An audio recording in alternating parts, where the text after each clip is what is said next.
गरीब किसान की लगी सरकारी नौकरी। एक बार की बात है, किसी गांव में एक गरीब किसान रहता था। उसके गांव का नाम करछना था। उस गरीब किसान के साथ उसके 2 बच्चे और पत्नी रहा करते थे। किसान बहुत ही मेहनती और ईमानदार था।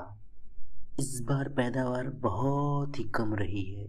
पता नहीं मैं कैसे अपने बच्चों का भरण पोषण कर पाऊंगा। किसान बहुत ही चिंतित रहता था। उसको अपने बच्चों के भविष्य को लेकर बहुत ही चिंता सताती रहती थी, जिसके कारण उसका स्वास्थ्य भी हमेशा बिगड़ा रहता था। अजी क्या हुआ? आप इतने परेशान क्यों हैं? अरे क्या बताऊं, इस बार तो खेती बिल्कुल भी नहीं हुई है। पता नहीं मैं कैसे तुम लोगों का भरण पोषण कर पाऊंगा। अरे आप इतना परेशान मत होइए। एक काम करिए, आप यह गांव छोड़कर शहर की ओर चले जाइए। वहां पर आपको अच्छा काम और अच्छा दाम भी मिल जाएगा। लेकिन शहर में मैं कहाँ जाऊंगा? वहां तो मैं किसी को जानता भी नहीं हूँ। अरे एक बार आप जाइए तो सही, आपके सारे काम बन जाएंगे। मुझको भगवान पर भरोसा है। पत्नी के कहने पर किसान शहर की ओर चला जाता है। जब वह शहर पहुंचता है तो वहां की बड़ी बड़ी इमारतों को देखकर किसान आश्चर्यचकित रह जाता है। इन लोगों के पास कितना पैसा है और हमारे पास कुछ भी नहीं है। यह सोचकर किसान मन ही मन में और दुखी हो जाता है। लेकिन वह सोचता है, मुझे अपने परिवार के लिए कुछ करना है।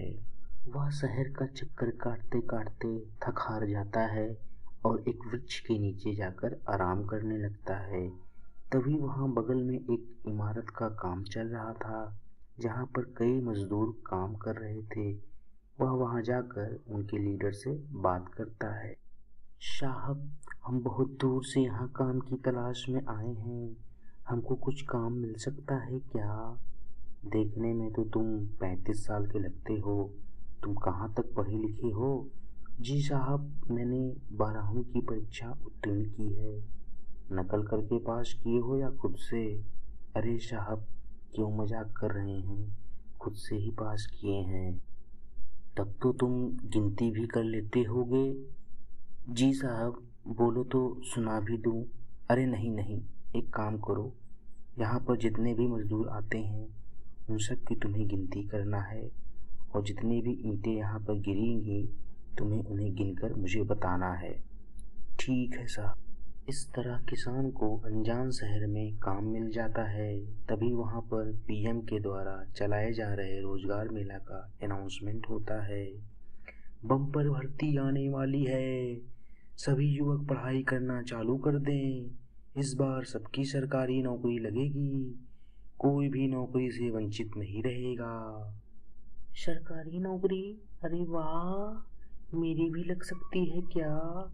मैं भी इस फॉर्म को डाल ही देता हूँ और जी तोड़ मेहनत करूँगा। अगर भगवान ने चाहा तो मेरी भी नौकरी लग जाएगी। तब से किसान दिन में वहाँ पर काम करता है और रात में आकर पढ़ाई करता है। वह बहुत ज़्यादा मेहनत करता है।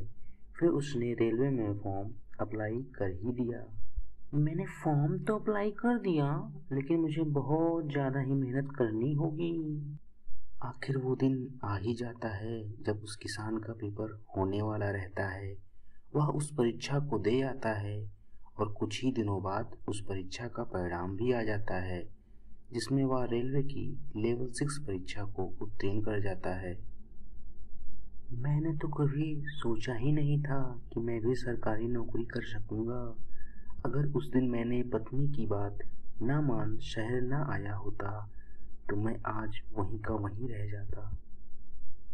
किसान उस इमारत वाले काम को छोड़कर वह अपने गांव करछना की ओर चल देता है और घर पहुंच जाता है।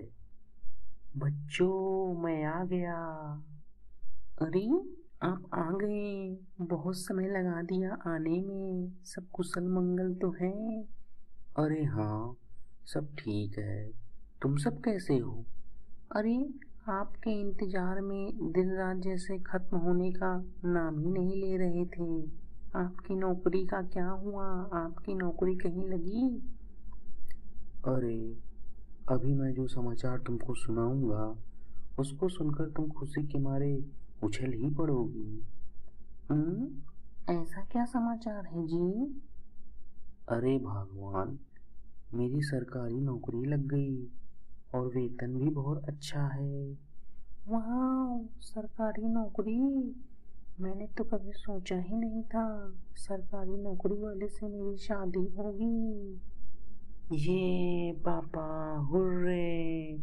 आप बहुत मेहनती हैं, मुझे आप पर बहुत ही गर्व है। इस तरह किसान को उसकी मेहनत का परिणाम मिल जाता है और उन सब का जीवन सुधर जाता है। अगर आपको यह कहानी अच्छी लगी हो तो आप हमारे चैनल को सब्सक्राइब और इस वीडियो को लाइक और शेयर जरूर करिएगा।